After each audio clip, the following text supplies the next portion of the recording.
ओम शांति। 31 दिसंबर 2025 के बाबा के महावाक्य।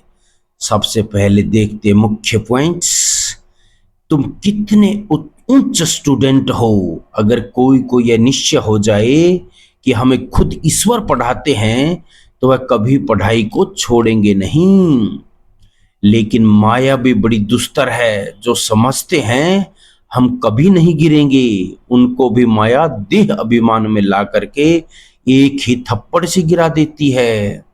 अभी तुम्हें जन्म जन्मांतर की राजाई मिल रही है तो उसी खुशी में डूबे हुए रहना चाहिए। तुम्हारे अंदर जरा भी क्रोध नहीं होना चाहिए। स्तुति निंदा सब में धीरज धारण करना है। ऐसे महावीर बनना है जो माया हिला न सके। अब कोई बेकायदे काम नहीं करो। इन आंखों की बड़ी संभाल रखनी है, कभी क्रिमिनल दृष्टि न जाए। आत्मा समझ बाप को याद करने से देह का भान छूट जाएगा। अब सुनते हैं महावाक्यों को विस्तार से। मीठे बच्चे, Madhuban holiest of the Holi बाप का घर है। यहां तुम किसी भी पतित को नहीं ला सकते। आज का प्रश्न है, इस ईश्वरीय मिशन में जो पक्के निश्चय बुद्धि हैं उनकी निशानियां क्या होगी। बाबा ने उत्तर दिया है, नंबर 1, वे स्तुति निंदा सब में धीरज से काम लेंगे। नंबर 2, क्रोध नहीं करेंगे। नंबर 3, किसी को भी दैहिक दृष्टि से नहीं देखेंगे, आत्मा को ही देखेंगे, आत्मा होकर बात करेंगे। नंबर 4, स्त्री पुरुष साथ में रहते कमल फूल सम्मान रहेंगे। और नंबर 5, किसी भी प्रकार की तमन्ना अर्थात इच्छा नहीं रखेंगे। और आज का गीत है, जले न क्यों परवाना। ओम शांति। रूहानी बच्चों प्रति रूहानी बाप समझा रहे हैं, अर्थात भगवान पढ़ा रहे हैं रूहानी स्टूडेंट को। उन स्कूलों में जो बच्चे पढ़ते हैं उन्हें कोई रूहानी स्टूडेंट नहीं कहेंगे। वे तो है ही आसुरी विकारी संप्रदाय के। आगे तुम भी आसुरी अथवा रावण संप्रदाय के थे। अब राम राज्य में चलने के लिए 5 विकारों रूपी रावण पर जीत पाने का पुरुषार्थ कर रहे हो। यह जो नॉलेज प्राप्त नहीं करते उनको समझाना पड़ता है, तुम रावण राज्य में हो, खुद समझते नहीं है। तुम अपने मित्र संबंधियों आदि को कहते हो कि हम बेहद के बाप से पढ़ते हैं, ऐसे नहीं कि वह निश्चय करते हैं। कितना भी बाप कहे या भगवान कहे तो भी निश्चय नहीं करते। नए को तो यहाँ आने का हुक्म नहीं है। बगैर चिट्ठी व बगैर पूछे तो कोई आ भी नहीं सकते, परंतु कहां कहां कोई आ जाते हैं। यह भी कायदे का उल्लंघन है। एक एक का पूरा समाचार नाम आदि लिख पूछना है। इनको भेजी दीनी। फिर बाबा कहते, भले भेज दो, अगर आसुरी पति दुनिया के स्टूडेंट होंगे तो बाप समझाएंगे। वह पढ़ाई तो विकारी पतित पढ़ाते हैं, यह ईश्वर पढ़ाते हैं। उस पढ़ाई से पाई पैसे का दर्जा मिलता है। भल कोई बहुत बड़ा इम्तिहान पास करते हैं, फिर कहां तक कमाल रहेंगे। विनाश तो सामने खड़ा है, नेचुरल कैमिलिटीज भी सब आने वाली है। यह भी तुम समझते हो। जो नहीं समझते हैं उन्हों को बाहर विजिटिंग रूम में बिठाए समझाना होता है। यह है ईश्वरीय पढ़ाई। इसमें निश्चय बुद्धि ही विजंती होंगे, अर्थात विश्व पर राज्य करेंगी। रावण संप्रदाय वाले तो यह जानते नहीं। इसमें बड़ी खबरदारी चाहिए। परमिशन बगैर कोई भी अंदर आ नहीं सकता। यह कोई घूमने फिरने की जगह नहीं है। थोड़े समय में कायदे कड़े हो जाएंगे, क्योंकि यह है holiest of the holy. Shiv Baba को इंद्र भी कहते हैं ना। ये इंद्र सभा है। 9 रत्न अंगूठी में भी पहने हैं ना। उन 9 रत्नों में नीलम भी होता है, पन्ना मणिक भी होता है। यह सब नाम रखे हुए हैं। परियों के भी नाम है ना। तुम परियां उड़ने वाली आत्माएं हो, तुम्हारा ही वर्णन है। परंतु मनुष्य इन बातों को कुछ भी समझते नहीं है। अंगूठी में भी रतन जब डालते हैं तो उनमें कोई पुखराज, नीलम, पेरुज भी होते हैं। कोई का दाम 1,000 रुपया तो कोई का दाम 10-20 रुपया। बच्चों में भी नंबरवार हैं। कोई तो पढ़कर मालिक बन जाते हैं, कोई फिर पढ़ कर के दास दासियां बन जाते हैं। राजधानी स्थापन होती है ना, तो बाप बैठ पढ़ाते हैं। इंद्र भी उनको ही कहा जाता है। ये ज्ञान वर्षा है, ज्ञान तो सिवाय बाप के कोई दे न सके। तुम्हारी एम ऑब्जेक्ट ही यह है। अगर निश्चय हो जाए कि ईश्वर पढ़ाते हैं तो फिर वह पढ़ाई को छोड़ेंगे नहीं।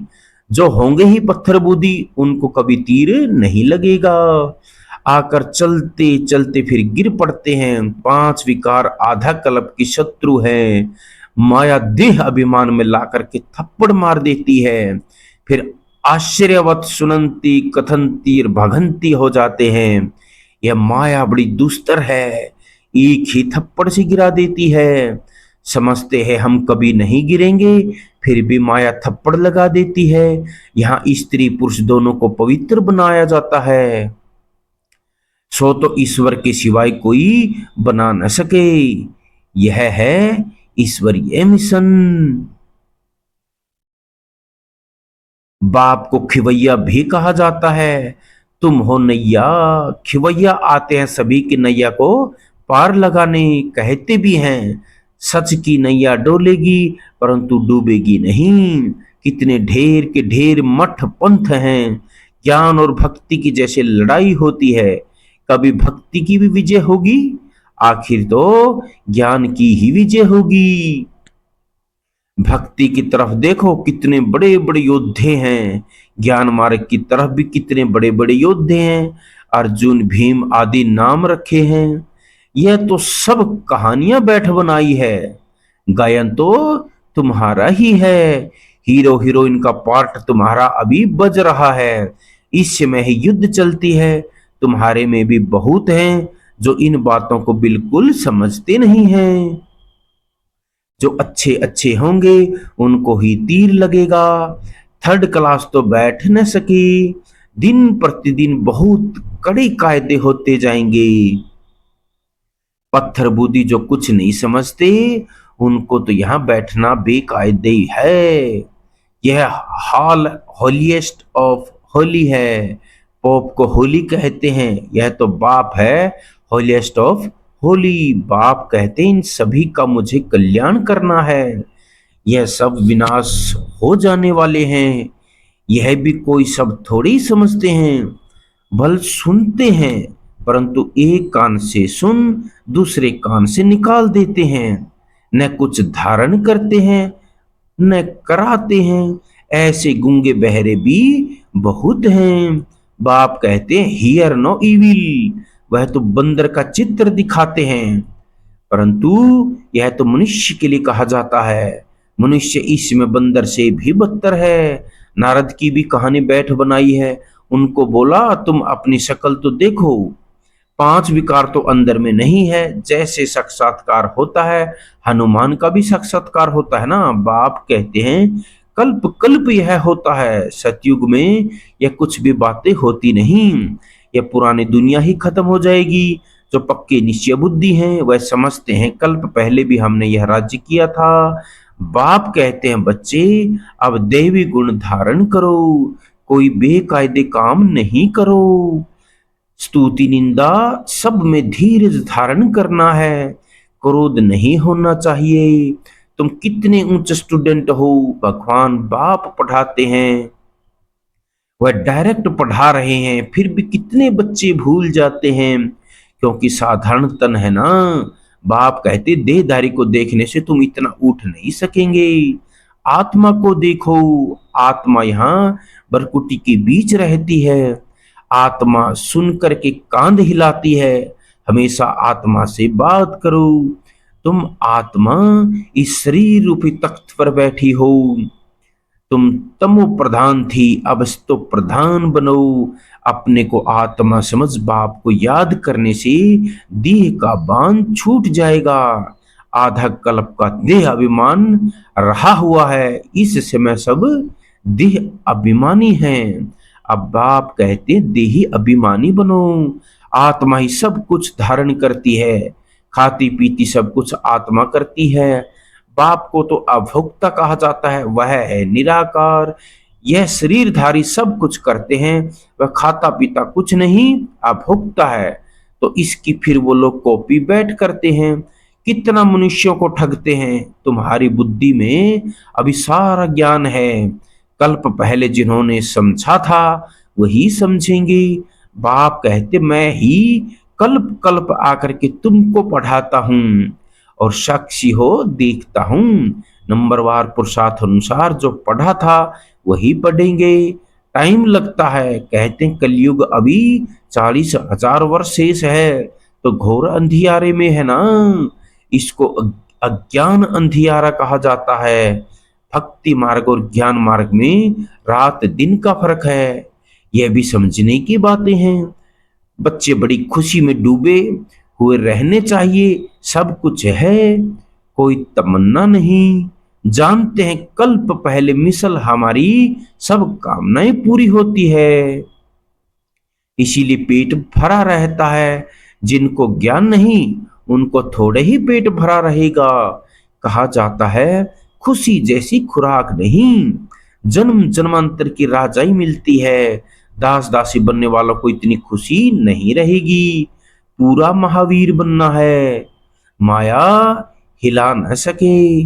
बाप कहते हैं आंखों की बड़ी संभाल रखनी है, क्रिमिनल दृष्टि न जाए, स्त्री को देखने से चलायमान हो जाते हैं। अरे तुम तो भाई बहन कुमार कुमारी हो ना, फिर कर्मेंद्रिया चंचलता क्यों करती है। बड़े बड़े लखपति करोड़पति को भी माया खल्लास कर देती है, गरीबों को भी माया एकदम मार डालती है। फिर कहते बाबा हमने धक्का खाया, अरे 10 वर्ष के बाद भी हार खा ली, अब तो पाताल में गिर पड़े। अंदर में समझते हैं इनकी अवस्था कैसी है। कोई कोई तो बड़ी अच्छी सर्विस करते हैं, कन्याओं ने भी भीष्म पितामह आदि को बाण मारे हैं ना। गीता में थोड़ा बहुत है, यह तो है ही भगवानुवाच।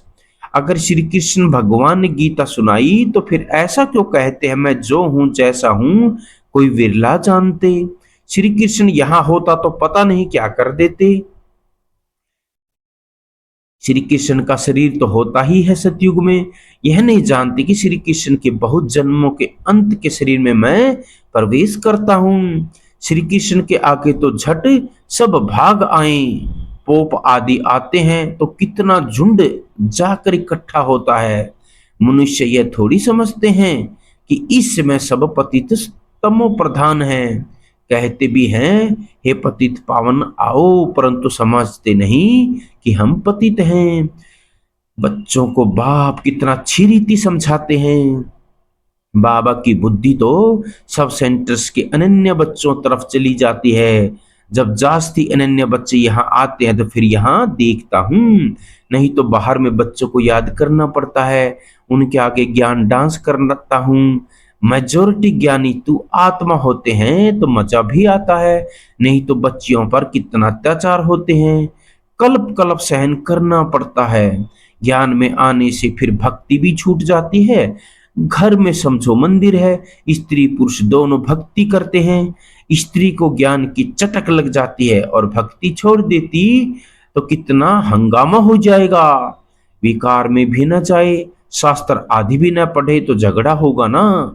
इसमें विघ्न बहुत पड़ते हैं और सत्संग में जाने के लिए रोकते नहीं है। यहाँ है पवित्रता की बात, पुरुष तो नहीं रह सकते तो जंगल में चले जाते, स्त्रियां कहाँ जाएं। स्त्रियों के लिए वह समझते हैं नरक का द्वार है। बाप कहती है तो स्वर्ग का द्वार है। तुम बच्चियां अभी स्वर्ग स्थापन करती हो, इनसे पहले नरक का द्वार थी, अभी स्वर्ग की स्थापना होती है। सतयुग है स्वर्ग का द्वार, कलयुग है नरक का द्वार। यह समझ की बात है। तुम बच्चे भी नंबरवार पुरुषार्थ अनुसार समझते हो, भल पवित्र तो रहते हैं, बाकी ज्ञान की धारणा नंबर वार होती है। तुम तो वहां से निकलकर यहाँ आकर बैठे हो, परंतु अब तो समझाया जाता है गृहस्थ व्यवहार में रहना है, उन्हों को तकलीफ होती है, यह रहने वालों के लिए तो कोई तकलीफ नहीं है। तो बाप समझाते हैं कमल फूल समान गृहस्थ व्यवहार में रहते पवित्र हो, सो भी इस अंतिम जन्म की बात है।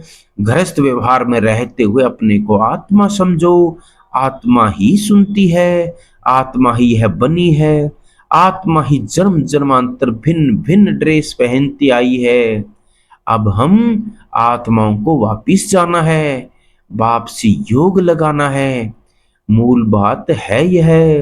बाप कहते हैं मैं आत्माओं से बात करता हूं, आत्मा बरकुटी के बीच रहती है, इन ऑर्गन्स द्वारा सुनती है।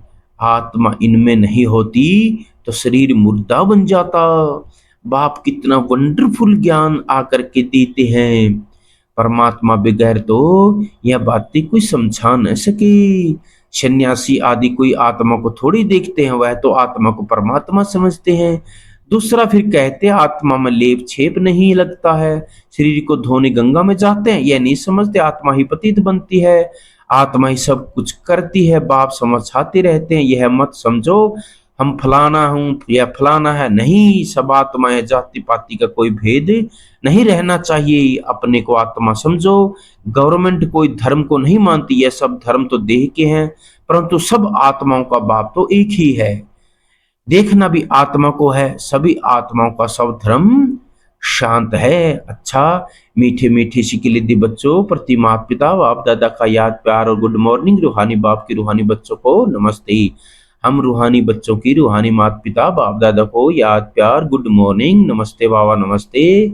सदा रहेंगे हंसते और हंसाते, खिलते और खिलाते। ओम शांति बाबा, लव यू बाबा, मेरे बाबा, मीठे बाबा, शिव बाबा। धारणा के लिए मुख्य सार, जो बात काम की नहीं है उसे एक कान से सुन दूसरे से निकाल देना है। हियर नो इविल, बाप जो शिक्षाएं देता है उसे धारण करना है। कोई भी हद की तमन्नाएं नहीं रखनी है, आंखों की बड़ी संभाल रखनी है, क्रिमिनल दृष्टि न जाए, कोई भी कर्मेंद्रिय चलायमान न हो, खुशी से भरपूर रहना है। आज का वरदान, माया के खेल को साक्षी होकर देखने वाले सदा निर्भय माया जीत भाव। समय प्रति समय जैसे आप बच्चों की स्टेज आगे बढ़ती जा रही है, ऐसे अब माया का वार नहीं होना चाहिए। माया नमस्कार करने आए, वार करने नहीं।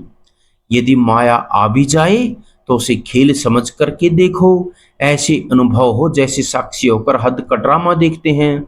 माया का कैसा भी विकराल रूप हो, आप उस खिलाना और खेल समझ करके देखेंगे तो बहुत मजा आएगा। फिर उससे डरेंगे व घबराएंगे नहीं। जो बच्चे सदा खिलाड़ी बन करके साक्षी हो माया का खेल देखते हैं, वह सदा निर्भय वह माया जीत बन जाते हैं। आज का स्लोगन है, ऐसा स्नेह का सागर बनो जो क्रोध समीप समीप भी न आ सके। आज के अव्यक्त इशारे, अब संपन्न व कर्मातीत बनने की धुन लगाओ।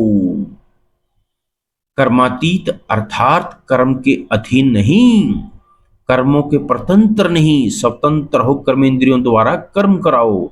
जो गायन है कि करते हुए अकर्ता, संपर्क संबंध में रहते हुए कर्मातीत, क्या ऐसी स्टेज रहती है? कोई भी लगाओ न हो और सर्विस भी लगाओ से न हो, लेकिन नियमित भाव से हो। इससे सहज ही कर्मातीत बन जाएंगे। ओम